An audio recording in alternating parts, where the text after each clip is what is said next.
have on your periodic table extra things. So I will allow you on your periodic table to do the S, the P, the D, and the F. So those things are going to be allowed on your periodic table. Also, you can have these energy levels here, the 1, 2, 3, 4, 5, 6, 7. Some people like to put them on the other side too. I'm totally okay with that.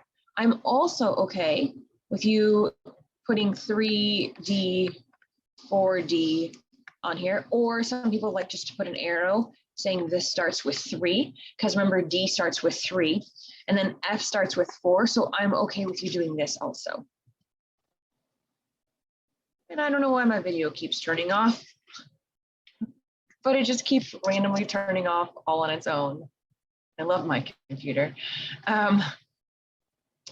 Okay, so these are the things I'm okay with you having on your periodic table. There's also some exceptions we'll get to today, and I'll come back and show you that you can also put that on your periodic table. So besides the +1, +2, +3, you know, the stairs you can have on there, everything I've already said you could have on there, you can. In addition, you can have the SPDF and then the little, some people like to write 3D, 4D, 5G, I don't care. But you can have that on your periodic table now. And again, you can use that on your quizzes and on your exam. So if you have a periodic table, the same one you use for your exam, feel free to write these on there. Also, some people like to color it. I don't care. So some people like to color all the S's one color. And this is also S. And then they like to color like the P's one color. And then the D's one color. And then the F's one color, whatever, I don't care. You can write it, you can color it, whichever. I'm impartial either way. So you can have that on your periodic table for the next 2 quizzes and for your exam too. I'm okay with you having those on your periodic table. All right, so let's just review what we talked about our last class, because it was a lot, right? And so what we were trying to do is we were trying to figure out where, so Schrodinger figured out this whole where the electrons are located in the atom. And he said they're located in orbitals. And remember, orbitals are 3-dimensional areas where you're likely to find an electron. So it's like not an orbit. An orbit is like planets orbiting sun. Orbitals mean anywhere in that area. So like if the Earth, instead of being on an orbit, was in an orbital around the sun, that means the Earth could be like next to the sun. It could be where Mars is, or where like Venus is, not Mars, Venus. It could be anywhere in there, and it doesn't have to go in a circle, right? It could go this way or that way, or in a circle. It could go wherever it wanted. It could be like next to the sun. It could be out here. That's what an orbital is, right? So it's like, think if you had like a little like tennis ball and a beach ball and you shook it, right? Kind of like those baby toys, if you know what I'm talking about. That would be an orbital, right? And so Schrodinger figured out where the electrons are located. And he said there's 4 different types of orbitals. There's the s orbital, which looks like a sphere. There's the p orbital, which looks like a dumbbell. There's a d orbital, which, I mean, looks, well, that's not a very good picture. It kind of looks like a dumbbell / cloverleaf. And there's the f orbitals, which I just say those look like a giant hot mess. You never need to know those shapes. By the way, you are going to be sketching one of these shapes for your quiz, right? So now, the periodic table, the solutions to Schrodinger's wave equation can also be found using the periodic table. So that's why I always tell people, you don't need to memorize, you just need to use the periodic table. So the s orbital, again, it's these guys right here. And so this is also, this helium, pretend it's over here, okay? Hydrogen and helium, we'll talk about. They don't really have a good place in the periodic table. We'll talk about why in a little bit. They don't fit anywhere. So we put them where we thought they could fit best. Okay, so the s orbital has 2 electrons in it. And so we show what an orbital looks like by using a line. And the s orbital has 2 electrons in it. And so if you look at the periodic table, here's the 1s orbital. Let me just erase this. So here would be the 1s orbital. Each box is like an electron, right? So this, we'll talk about, this is an orbital diagram. An orbital diagram is just a picture of the orbitals, right? So the P over here, the P has 3 orbitals. Now those orbitals, there's the PX, the PY, the PZ. So here's again, remember, don't get mad at me. Don't tell your math teachers I do this. So here's the axes. I'm just going to call this the x-axis. Well, no, I'm going to rename it and I'm going to rename it again. I'm going to call it XYZ. There's the PX orbital. There's the PY orbital. There's the PZ orbital, right? Who says you can't do that? And so each orbital, again, each orbital has 2 electrons in it. 1, 2, 3, 4, 5, 6. And again, this is the orbital diagram. This is just showing a picture of it. And if we look at the periodic table, we can count. There's 1, 2, 3, 4, 5, 6. So this is a total of 6 electrons in the p orbital. Now, the d is right here. If we count, here's our d orbital. And this is why some people like to just color them. Again, I don't care. Go ahead, color them. If we count, this has 1, 2, 3, 4, 5, 6, 7, 8, 9, 10 electrons, 10 total electrons. There's 2 electrons in each orbital, 2 electrons in each orbital. And we're going to talk more about this today. So there's 2 electrons in each orbital. There's 1, 2, 3, 4, 5 orbitals because there's 1, 2, 3, 4, 6, 7, 8, 9, 10 electrons, right? And so the solutions to the Schrodinger wave equation also fit on our periodic table. So we're going to keep talking about this. And so the energy levels are right here. Right? Here's our energy levels. The whole numbers, those are the energy levels, right? Where can I put this? Oh, somebody said, can you write the orbital diagrams? Nope. The only thing you can put on your periodic table that you can use is SPDF. Sorry, I missed the chat earlier. So the only thing you can use is SPDF or put on your periodic table. And again, I'll go over this later at the end too. If I forget, please remind me. Oh, someone asked, will there be questions on the quiz about excited and ground states? Yes, that'll definitely be on there. We spent a lot of time on that. So yes, there will be questions about that. Okay, so now, I'm gonna try putting this here. So principal quantum number n, that's the energy level. So it's called the principal quantum level, the principal energy level. That's the energy level, right? That is the 1. And so this is going to be like 1, 2, 3. That's what we wrote here, what I wrote in red, right? Those are the energy levels, right? So if a question said, how many electrons are in the second energy level, you're looking for anything that has a 2 in it. Okay, well, here's 2 and here's S. So there's 1, 2 electrons. We're still over here at 2. This is why some people like to put 2s over the energy levels on this side also. Here's 2 and we're at P. So that's 1, 2, 3, 4, 5, 6. Oh, there's 6 electrons in the second energy level, right? And we're going to keep working on this throughout the day today. Then we have L, N, L. I am so going to run out of room, but I'm going to try. So then we have L. L goes from 0 to n minus 1. So what does that mean? So if n equals 1, that's again, what does that mean? That means energy level 1. Then L can only be 0 because it goes to n minus 1. Well, 1 minus 1 is 0. And remember, S is 0. So if L equals 0, S, that's the S orbital. So L equals 0, that's the, I don't like using arrows and things are kind of weird now because we use arrows all the time. This is the s orbital.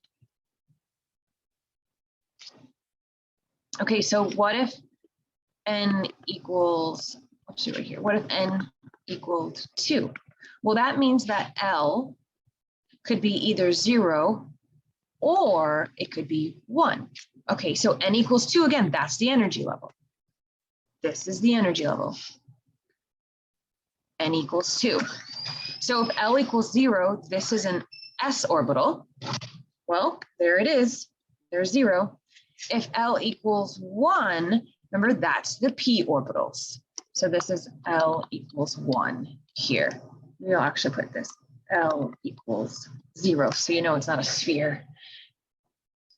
Right, so L equals 1. Now that brings us to m sub L. I'm going to try and put this right here. So m sub L can be negative L to positive L, right? And so that means if L is 1, so we're going to say if L is 1, that means m sub L can be negative 1, 0, or positive 1. These are the orbitals.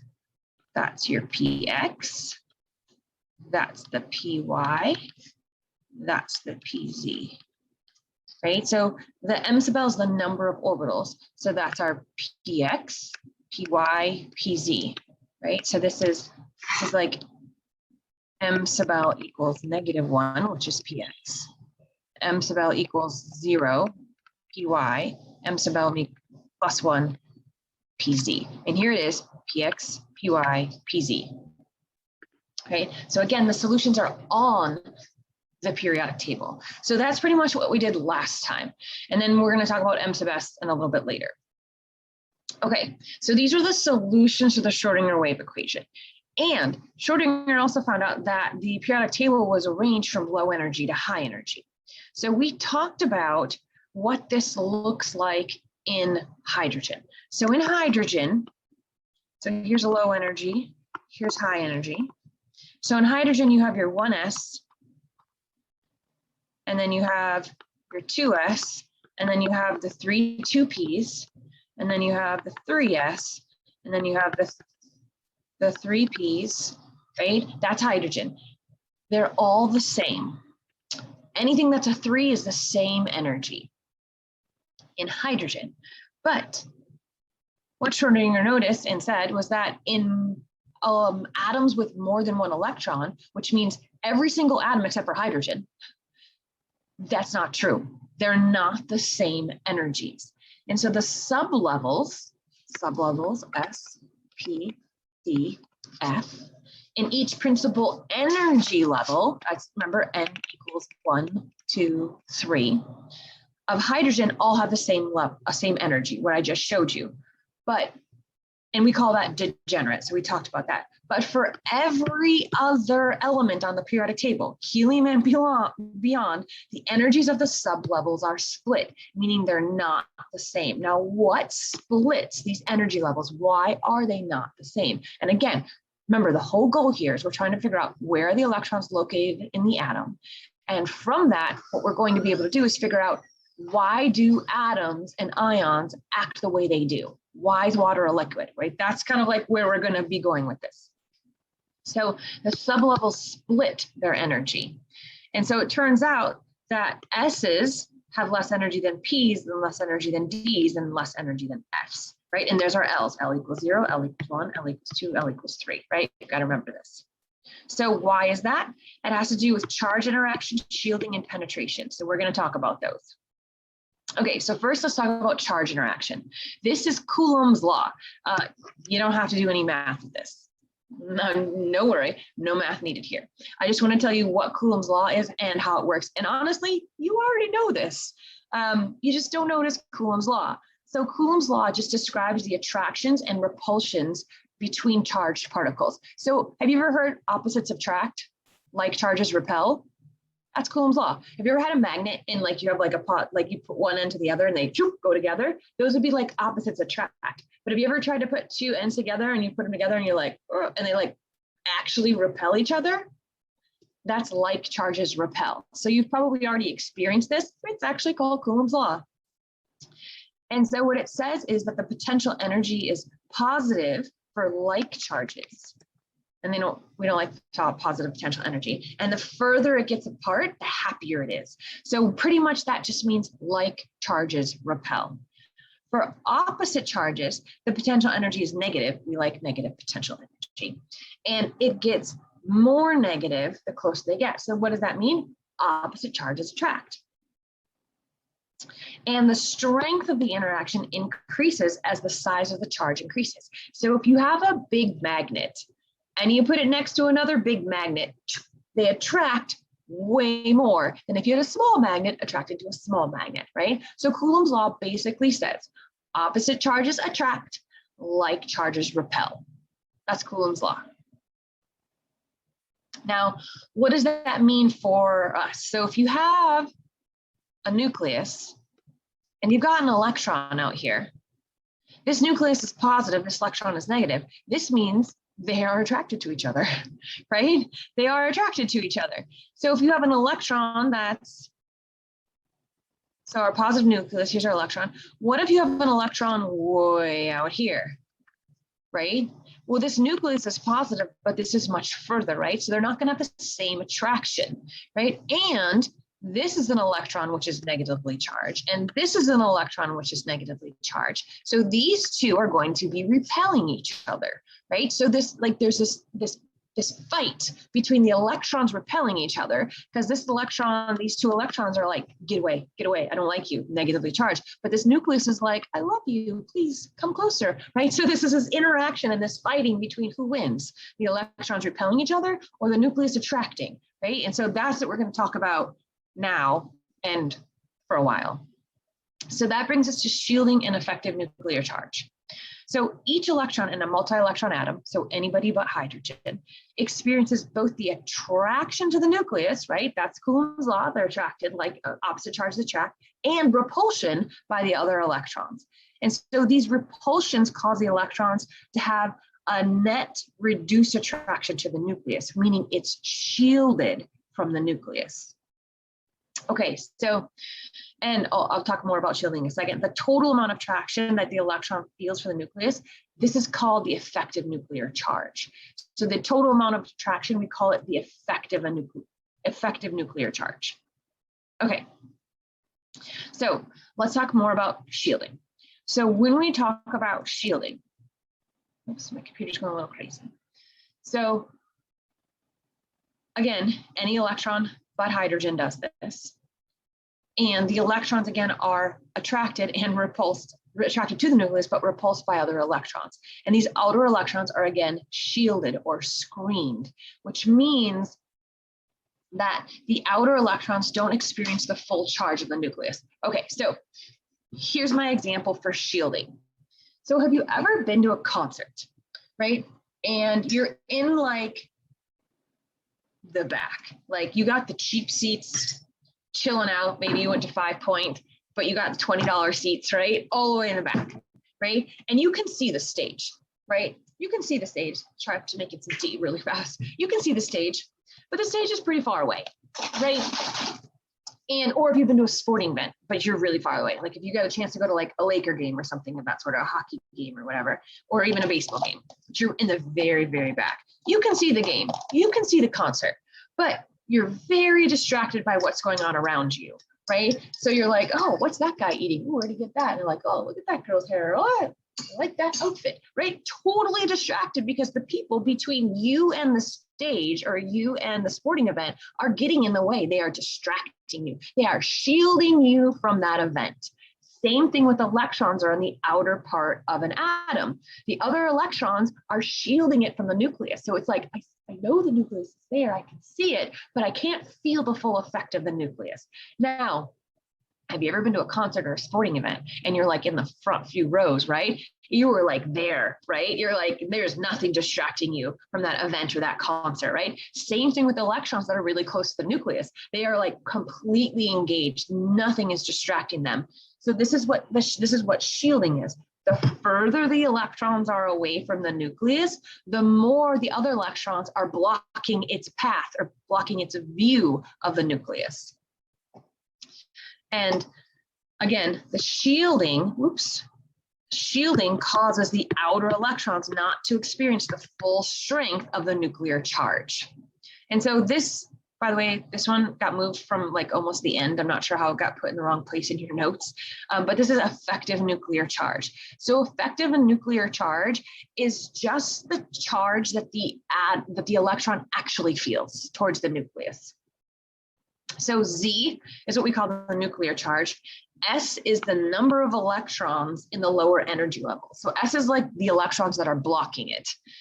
And the electrons in the same energy level contribute to screening, but we're not going to talk about those. So here's our trend. So here's how we figure out. So it's just the effective nuclear charge. So this is the actual attraction the electron feels towards the nucleus. That's the nuclear charge. So like, grab my periodic table. So like if you were lithium, lithium's atomic number is 3. So that'd be a positive 3. That's what the Z is. It's just the atomic number, right? The atomic number, it's the number of protons. And then this again is the number of electrons in the lower energy level. So let's look at, oh, perfect, lithium, right? Lithium, atomic number 3, 3 protons. So you can see here, so again, let's do effective nuclear charge. It's the atomic number minus the number of electrons in the way. So if you can see, here's this electron. It's like, hello, nucleus, like it's just us here. And so if you look here, this electron right here feels a +3. Why? Because the nuclear charge is 3 and there's nobody in this electron's way, nobody. But if we look, and so it feels a +3.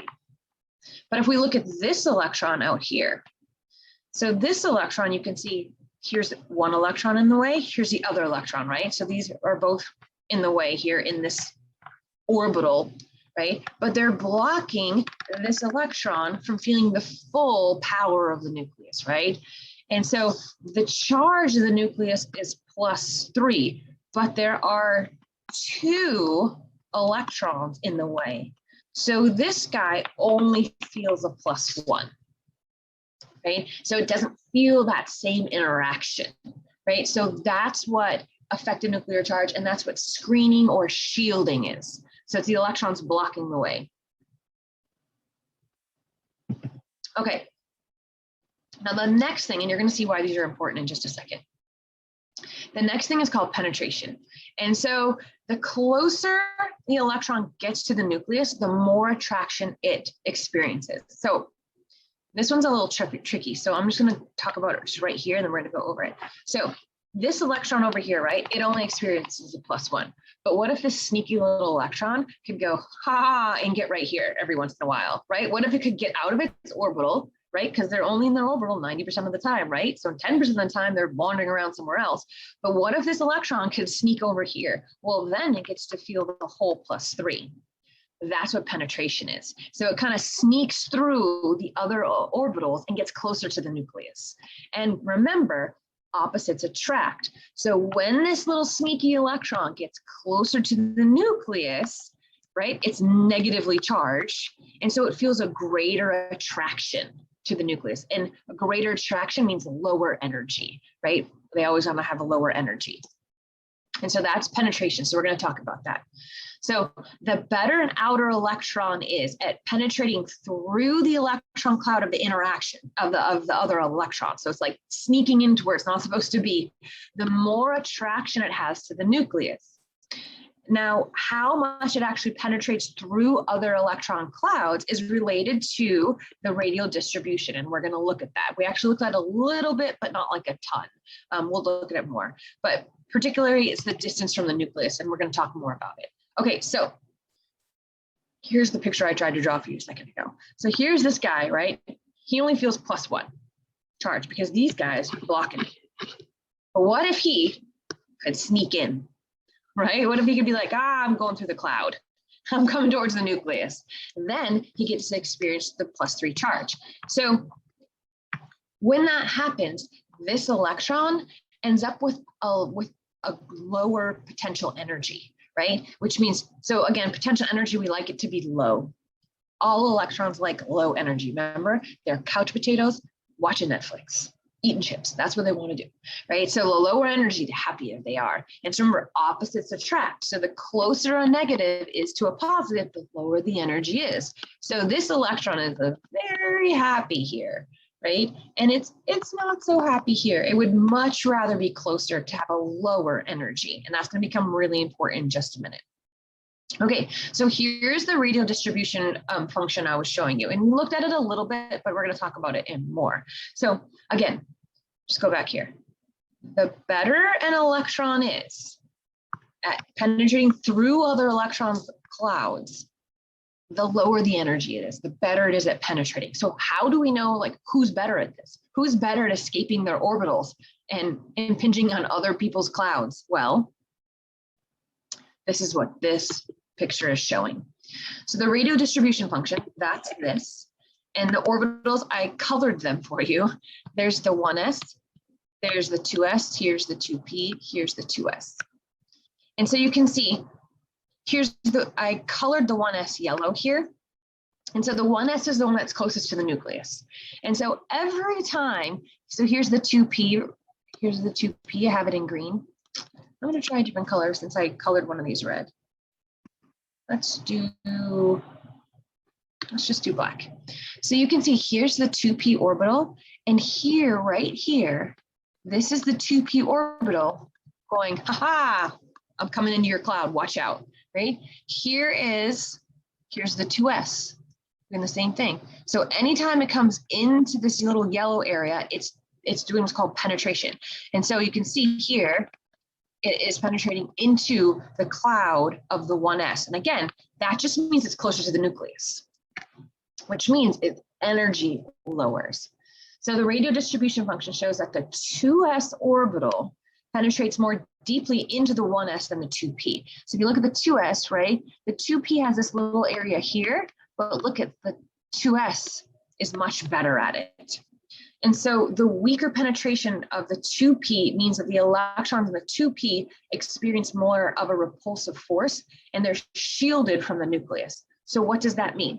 That means the 2s is better at getting closer to the nucleus. And remember, if it gets closer to the nucleus, the energy is lower. So I'm going to draw this in our little pictures we had before. Here's like the low energy, here's high energy. So here's our 1s orbital, right? And before, our orbitals looked like this. We had 2s and 2p. They're all the same, right? This is energy. 2s and 2p were all the same. But because the 2s is better at getting closer to the nucleus, it's better at penetrating the field, the closer it gets to the nucleus, the lower the energy is, right? They like low energy. The 2s is a lower energy than the 2p.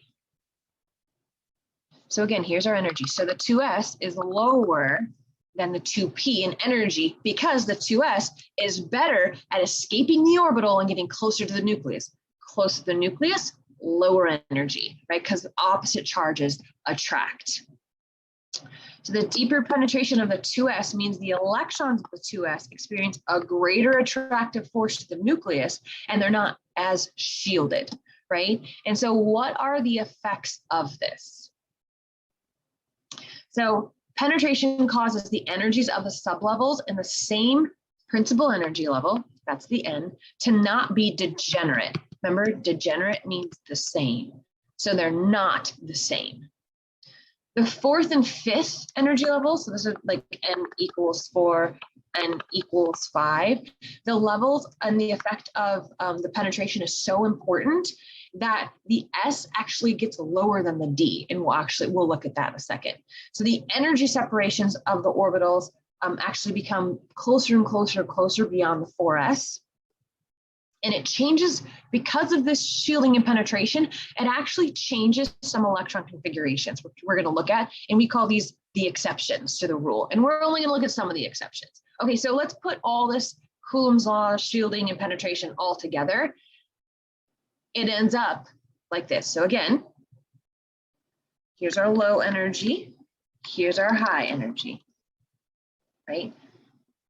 The 1s orbital has the lowest energy.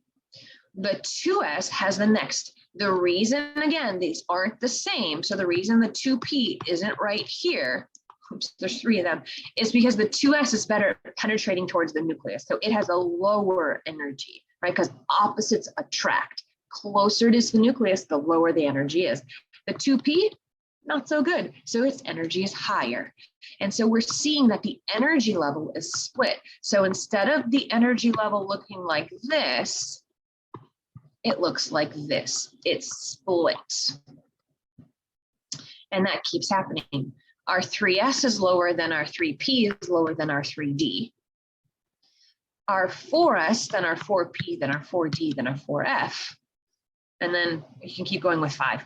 And yeah, there's a little bit of 6. But I also want to show you this here. So if we go from low energy to high energy, the lowest energy is the 1s. The next energy is the 2s. And then it's the 2p. Then it's the 3s. Then it's the 3p. Huh, look at this, 4s.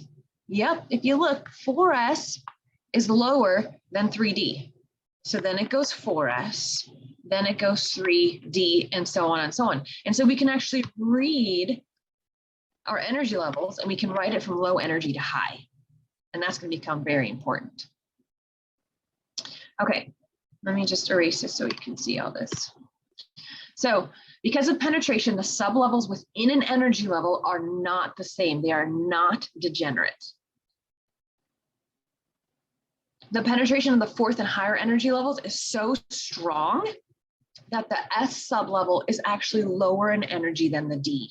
And so that's what you're seeing. So see the 4S? So the 4S is so good at penetrating, it's lower in energy than the 3D. So it can escape its orbital much better. And so it's a lower energy than the 3D. And the energy difference, if you see, the higher you get, so you see how these are like pretty well spaced, but then look at this. This is like, I mean, it's like almost impossible. They're so tight together. You can barely tell a difference. And this is when we get these exceptions to where the electrons are located, because they're so close together, the electrons kind of just bounce around wherever they go. So those are exceptions to rules we're going to talk about. Okay, so now how do we fill the orbitals with electrons? Again, remember, our whole goal is here, where are the electrons located? And then why does that even matter, right? How does that affect the behavior? So there's a couple rules we have. So the electrons always go from lowest energy to high energy. So remember when I said like electrons are like couch potatoes? So they want to be the low energy to high energy. So again, here's the lowest energy. So the electrons are always going to start here. If that's full, then they'll go here. If that's full, then they'll go here. If that's full, then they'll go here. What they won't do is they won't go from here to like here. No, that would be extra energy. No, that would be too much energy. Low and then high. This is called the Aufbau principle. So Aufbau principle always means low to high. Also, orbitals in the same sublevel, again, S, P, D, and F, have the same energy. Again, here's our P. See, all of these are what we call degenerate or have the same energy. So this is the same, see, they're all the same energy. Here's our D. They're all the same energy, right? That's what I mean, of the sublevel are all the same energy. And then no more than 2 electrons per orbital, right? So I talked about how, so here, if we had, here's our orbitals here. So this is our 1s orbital. We could have 2 electrons in here. Can't have 3. You can have none or 1, but the most you can have is 2. So in here, we can only fit 2 electrons in each orbital. That is called the Pauli exclusion principle. Only 2, 0, 1, 2. That's it in each orbital. So when we fill the orbitals that have the same energy, we place 1 electron in each before completing the pairs. This is Hund's rule. So let's go back.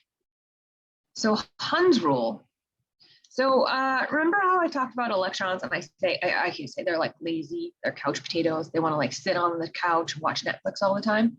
They're also antisocial, which means they don't want to share their couch. I mean, they will, but they don't want to. Just think of like if like your brother or sister comes into the room and you're like, could you sit somewhere else? But if all the chairs are like filled, you're like, okay, fine, you could share it. Right? It's kind of like electrons. So electrons, when they have a choice, right? These are all the same energy, right? All the same energy levels. So they're the same. That's what I'm showing here, same the energy. But if an electron is here, it's kind of got its couch all by itself. And so the choice is this electron can go here or here, but this is sharing. I mean, they'll share, but only if they have to. So this electron would much rather go sit in the other chair, right? And this electron, again, would much rather go over here. But now, again, 2 electrons in each orbital, that's Pauli exclusion principle, says that this has to fill before they can go up here. So the next electron has to share, has no choice, has to share. Next electron has to share, next electron has to share. Now, after this is full, now the next electron can go up here, right? So this not wanting to share, this is Hund's rule, right? So Hund's rule says they don't want to share, right? So they want their own chair and their own couch until they have no choice. That's Hund's rule. So we have off bow, which means start low, go high.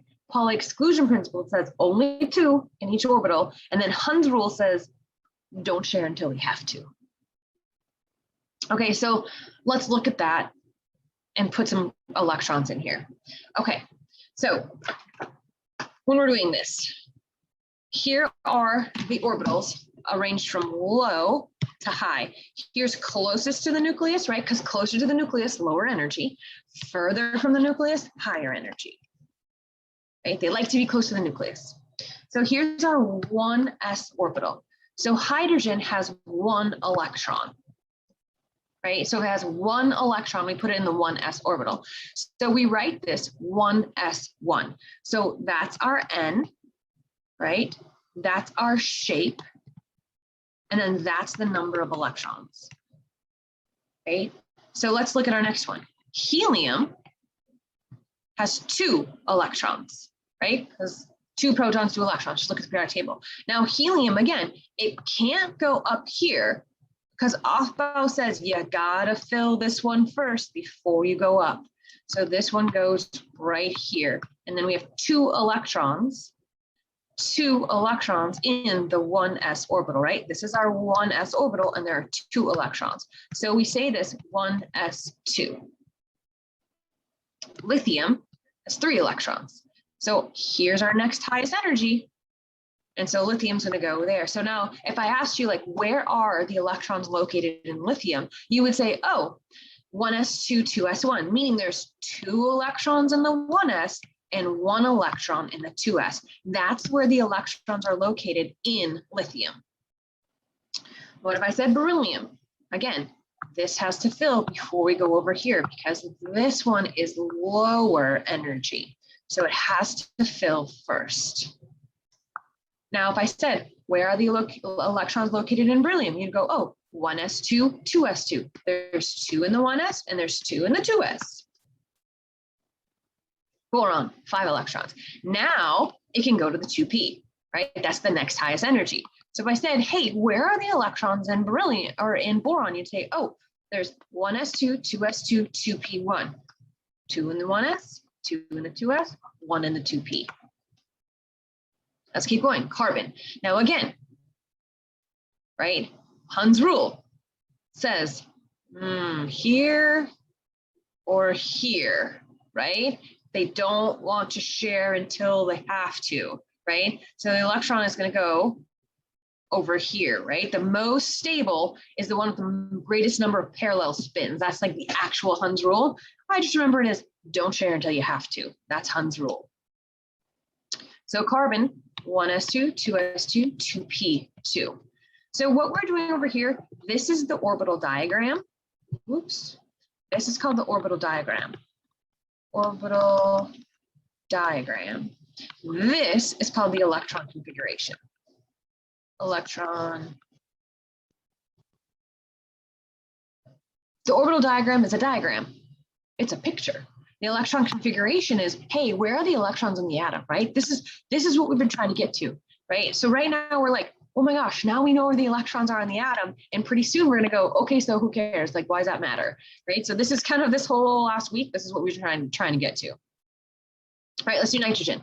Again, nitrogen, right? It's gonna go up, up, up. Where are the electrons located? 1s2, 2s2, 2p3. Now, oxygen can't go up here. This has to fill first, right? Off-bow says low energy to high energy. So it has to fill here first. So oxygen is 1s2, 2s2, 2p4. We do fluorine. Fluorine, again, it's got to fill this one first. And there it goes. And how many are in here? 2, 4, 5. There's 5 electrons in the 2p. 1s2, 2s2, 2p5. Okay, let's do one more. Neon. Neon has 10. There it is, neon.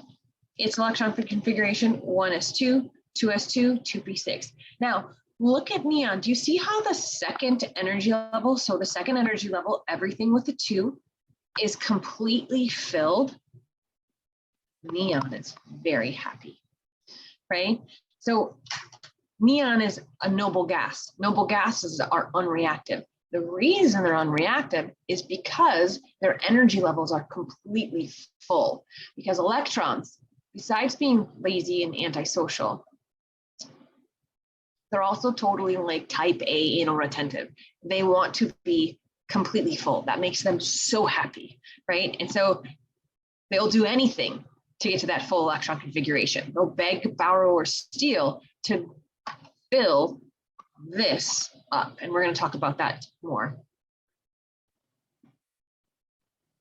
Okay, so back to our periodic table here. So here we have, here's our 1s's, right? Or sorry, not our 1s's, just our s's, our p's, our d's, and our f's. So here, when we're doing this, you can see, we're going to look at our periodic table, right? There's 1, 2, 3, 4, 5, 6, 7. Remember how I said the D's start here? 3. I just want to go back so you can see this right here. To this one right here. So you look at this, just so you can see, I've showed this on the periodic table, but I want to show it here, and then I'm going to go straight to a periodic table and show you. The first time you see an S is at number 1. The first time you see a P is the number 2. Right? This is the first time we see a P. Now look for D. The first time we ever see a D is at number 3. Now, okay, let's go to F. So we're just looking for F's, F's, F's, F's, F's, F's, F's, F's. Oh, F's. The first time we ever see an F is the number 4. So I just remember it goes 1, 2, 3, 4, S, P, D, F. So if you look at our periodic table, sorry, I just got to go through all these. The first time we see an S is right here. The first time we see a P, here's our P's, is energy level 2. That's why when I tell people on their periodic table, this is why you can put 3D here. Why? Because if we look at this, this goes from 4S, but then this is 3D. But I don't have enough room for my energy levels here. I'm just going to put them right here. So 1, 2, 3, 4, 5, 6. This is 3D. But here again, this is 4P. So that's why I'm totally okay if you do this with your periodic table. And again, the first time we saw an F was at 4. Well, this is F, so this means this must be 4F, and this must be 5F. And that's why I'm okay with you writing those on your periodic table, right? But you can also remember the first time you ever see a D is 3. The first time you ever see a F is 4, right? Because it goes 1, 2, 3, 4. Okay, so, and we can actually use the periodic table to figure out our electron configuration. So Perfect. This is what I was looking for. So we're going to do the electron configuration for magnesium. And that's right here. We're going to do the electron configuration for magnesium, and then we're going to do the electron configuration and the quantum numbers for chlorine. We're going to put them all together right now. Okay, so you don't have to memorize the energies. You really don't have to memorize how they're organized in an electron. You really just need to know the periodic table, SPDF. And again, the solutions are all in the periodic table itself. So let's look at the periodic table. Well, I'm just going to write SPDF here. And again, 1, 2, 3, 4, 5, right? The energy levels are here. And then again, this is 3D. So if I'm going to do magnesium, now the periodic table is arranged from low energy to high energy. So you just read it like you would a book. So if we want to do the electron configuration for magnesium here, all we have to do is read the periodic table. Okay, so this is 1s, and there's 2 of them. And then we keep reading across. Here's the 2s, and there's 2 of them. We go across. This is P, this is energy level 2. There's 2P, and there's 1, 2, 3, 4, 5, 6 of them. And then we keep reading across. Here we are, 3s, and there's 2 of them. So what is the electron configuration for magnesium? 1s2, 2s2, 2p6, 3s2. What does that mean? It means magnesium has 2 electrons in the 1s orbital. It has 2 electrons in the 2s orbital. It has 6 electrons in those 2p orbitals and 2 electrons in the 3s orbital. And those are where the electrons are in magnesium. Yeah, Trevor, you have a question? Go ahead. Yeah, Professor, everything's coming together. It's starting to make sense. But I'm wondering, I remember you tossed about the L. Where's the L in that equation? We're Yes. looking at. Great question. So remember, M sub up, sorry, L is, so S means L equals 0. Oops. P means L equals 1. Right? So what we're doing now is we're taking that NL, M sub L, M sub S, and we're translating into like, what? How does that actually apply to like real life? And so the solutions to that Schrodinger equation lead to this. And we're going to do this in a second. So for example, what if I asked like, where are the outermost electrons of magnesium located? So outermost means furthest from the nucleus. The furthest from the nucleus, that would be 3, right? Because 1 is closer, then 2, then 3. So 3 would be the furthest away. And so if I wanted to know, like, what is the Schrodinger's solution to where these electrons are? Well, this would be N equals 3.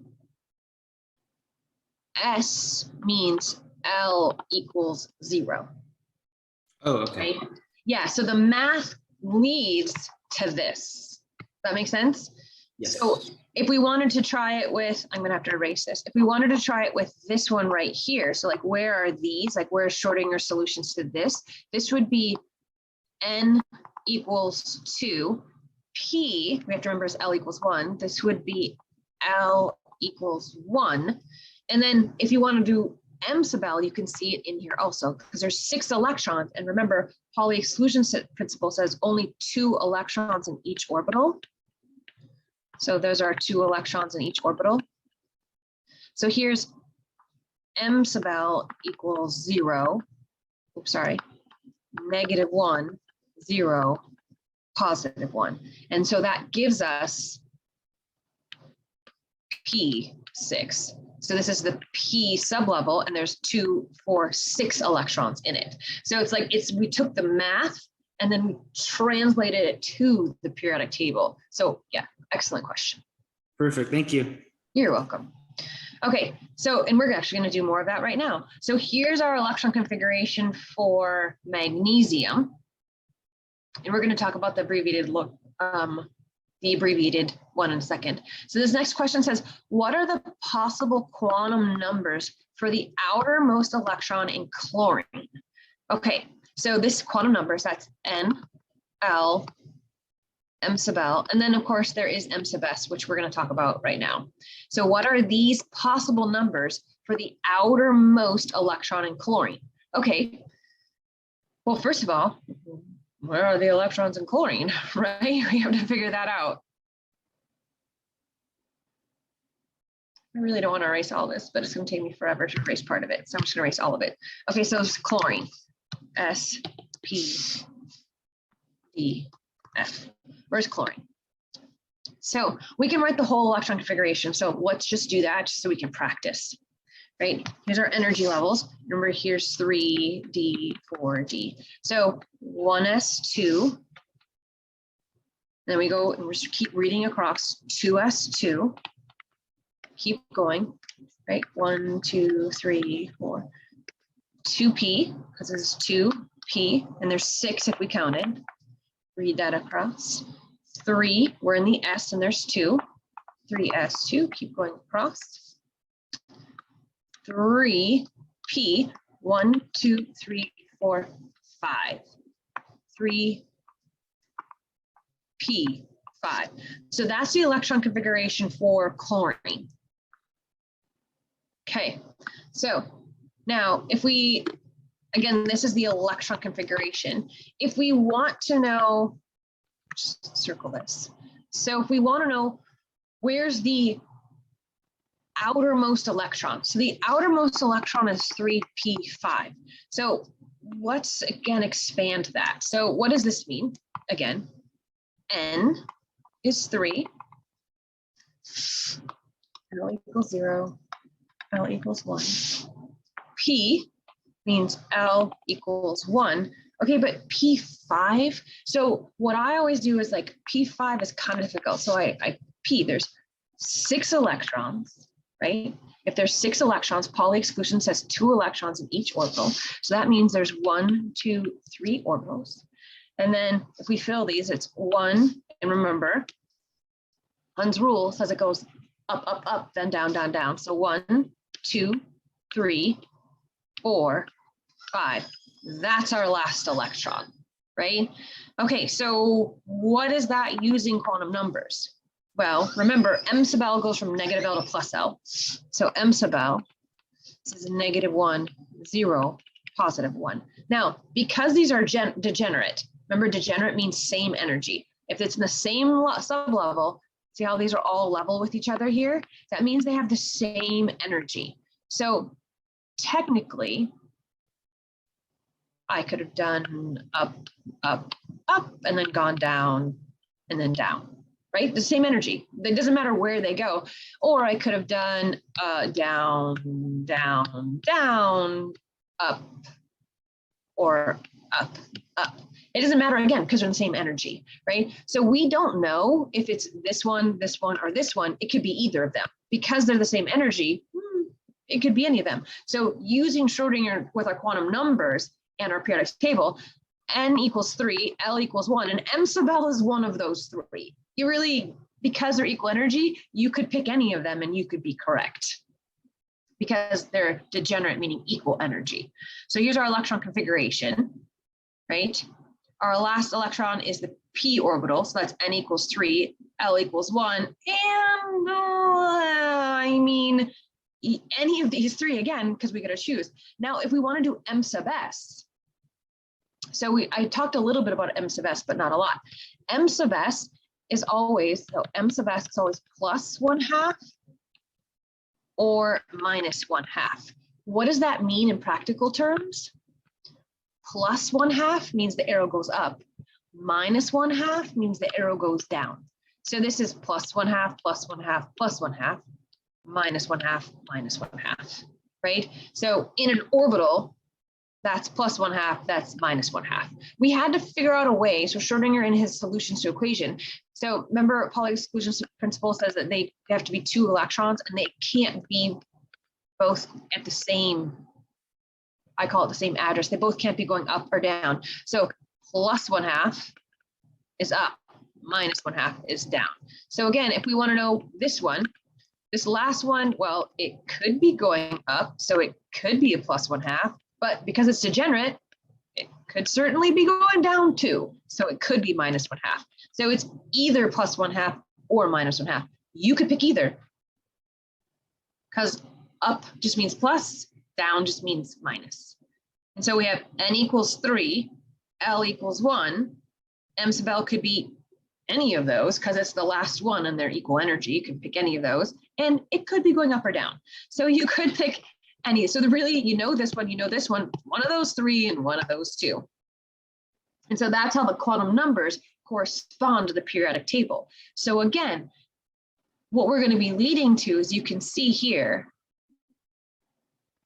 Oops, I go back. So you can see, do you see how chlorine's last electron here? Oh, it could be up or down. You see how close this chlorine is to having this filled right here? Chlorine is like so close to having this filled. Remember I told you electrons, they really like to be full. Like they will beg, borrow, or steal to be completely full. So chlorine loves, loves, loves to take somebody's electron, because if it can take someone's electron,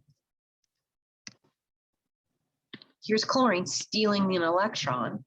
So if chlorine takes an electron, it becomes Cl minus. Well, guess what? Chlorine's charge is always -1. The reason chlorine's charge is -1 is because it loves to steal electrons, right? And so if we look here, let's just do another fun one just because. Let's do sodium's electron configuration.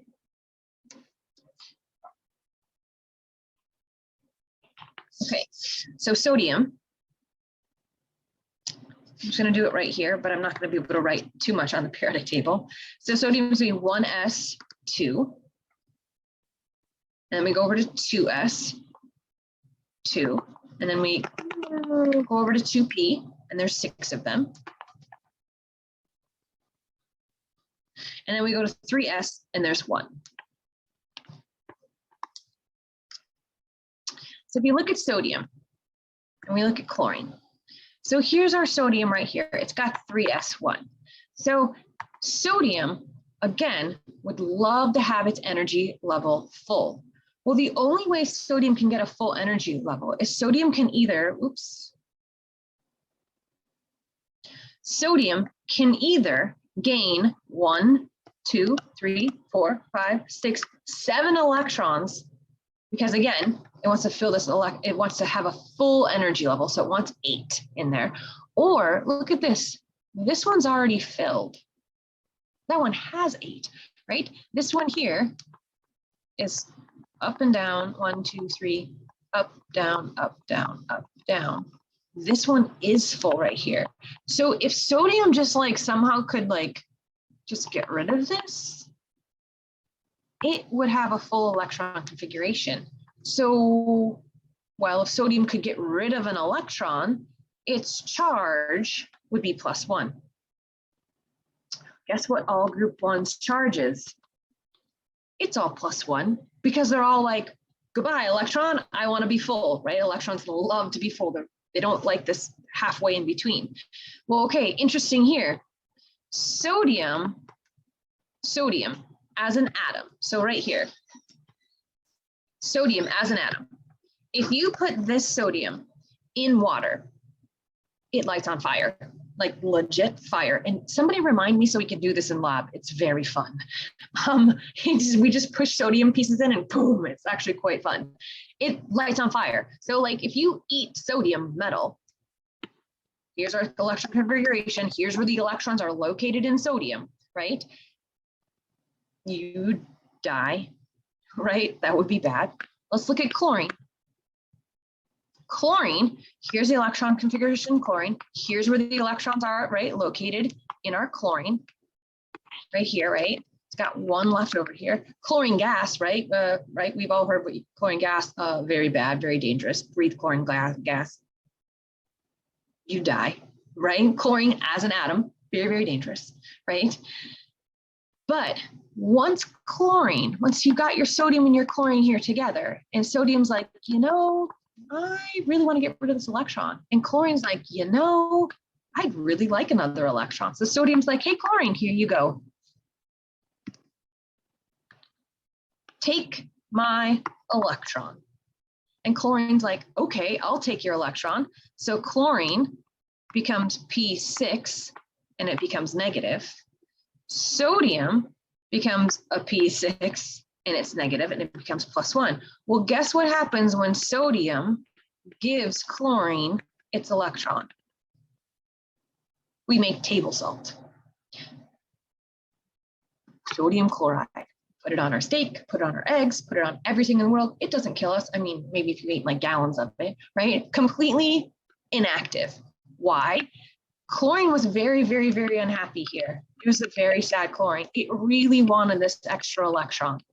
Sodium also very unhappy here, right? It wants to give away. It's like, I don't want this electron. Once it gives it away, it becomes +1. Now it's a happy sodium. It doesn't want to react anymore. It's where it wants to be. Same thing with chlorine. Once it gains this electron, it is happy as can be, right? And so sodium as an atom, eat it, die. Chlorine as an atom, breathe it, die. But once they switch their electrons, happy as can be. And that's everything we've kind of, we're not even near describing all of this yet, but what we started with was, okay, where are the protons, right? And that's when we did, right, crazy plum pudding model, right? All that kind of stuff. And then Rutherford, where are the electrons, all that kind of stuff. Oh, Bohr says they're outside. And then we went to Schrodinger, this crazy NL Emsabel, like where'd this math come from, to these orbitals.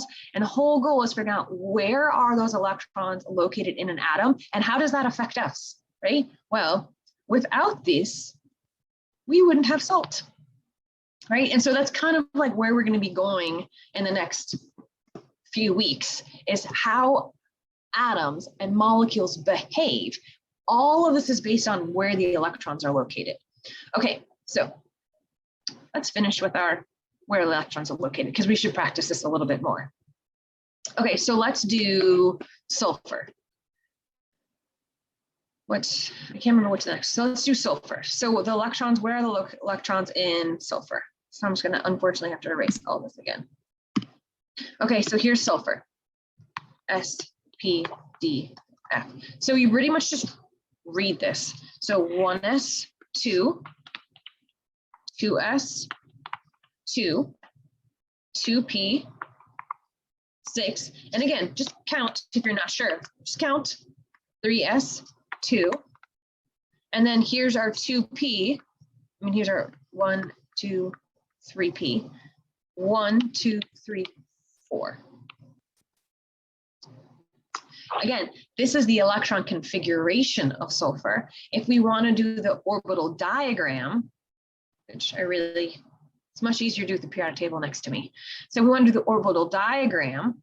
There's 2 electrons in the 1s, 2 electrons in the 2s. Remember the 2p, Hund's rule, up, up, up, and then down, down, down. 3s, 3p, again, up, up, up, and then down. And here's our sulfur. So a lot of times the questions are, so here's like our electron configuration, which we just drew. A lot of time you get the question, a lot of time you get the question that says, how many unpaired electrons are in this atom? Well, you can't see from here. You have to draw it. This is the electron configuration. This is the orbital diagram. A diagram is a picture. You got to go to the picture, right? Because P, we know, has 3 orbitals and they go up, up, up, and then down. So there's 2 unpaired electrons. Okay, so strontium. Okay, so what I want you to do is I want you to try strontium. I'm going to draw this. I'm going to leave this here. So try doing strontium all on your own. And I'm going to give you a minute for it. And this is a really important one to do on your own, by the way, because there's some common mistakes that people make all the time, but once you make them, you don't make them again. So where's strontium? It's right here. All right. So everything that I have written right here, by the way, this is what you can have on your quiz and your exam. This, what's written. I'm totally fine with you having all of those things written. All right, so try this one and then we're gonna go over it. I'll give you like a minute and then we'll go over it together.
Okay, how are we doing?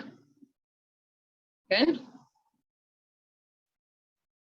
Seeing a few of them in the chat. All right, you ready? So again, I'm just gonna read this across. I'll do it in a different color. Let's do it purple. I'm just gonna read the periodic table across. So I'm gonna do it down here, just so I can. So 1s, 2, 2s, and there's 2 of them. 2p, so 2p, 6, 3s, 2, 3p, 6, 4s, 2, 3d, 10, 4p, 6, 5s, 2. Okay, so again, we just read it across. We keep going, read it across until we get to the one we want in the end. Okay, oh, I see people. Can you, cheater pants way? Yes, I'll show you the cheater pants way too. Okay, so I'm just gonna go through here, or I have it written again right here. So here's our strontium. And again, this is just the diagram. This is the configuration. So some people are like, well, can't we just use the noble gas? We can. So the noble gas shorthand, by the way, you're gonna have to do this both ways, long and short. So both ways. So the noble gas shorthand, what we do is use the noble gas before your element. Okay, so really, is there another periodic table here? Ah, I got another periodic table right behind it. So, okay, so let's do sulfur and strontium. So for sulfur, the noble gas before it is neon, right? So for sulfur, here's neon. Now, how do I know this is neon? 2, sorry, not 2, S, P, 1, 2, 2P, 1, 2, 3, 4, 5, 6. So 2P6, I know is neon, right? So that's a noble gas before sulfur. So here's neon, and then I just bring the rest of it down. So this is the shorthand notation. So you can just say neon, and then you just bring everything else down. 3s2, 3p4. It's like not that short, right? But let's do it for strontium. Here's strontium. We look at the noble gas before it, which is krypton. And again, 1, 2, 3, 4, P6. So 4P6, that's krypton. And that's how we write. That means that's krypton. So if we go back, we look here. this is krypton. And then we just bring the rest of it down. So this is the noble gas shorthand. So yeah, here it doesn't really shorten it up. Oh, but it does here. You have to be able to do both. You got to be able to do the long way and the short way. And the noble gas shorthand is always the one before it. So you look at the one before, they all end in P6s, by the way, and then you just write whatever's left. Right? So that's the noble gas shorthand. So if we did that for, let's do it for chlorine here. So here again, 2P6, we already said, oh, that's neon. So this is neon. Right, this is only, and then you just bring the rest of it down. So neon, 3s2, 3p5. Or if we did it for magnesium, again, here's neon, neon, and then we just bring it down. So it'd be neon, 3s2, right? And so that's the shorthand, but you have to be able to do both. You got to be able to do long, you got to be able to do both. Okay, so if we, let me just go all the way back to where we were. Okay, so I think, yeah, I think we'll end there today. So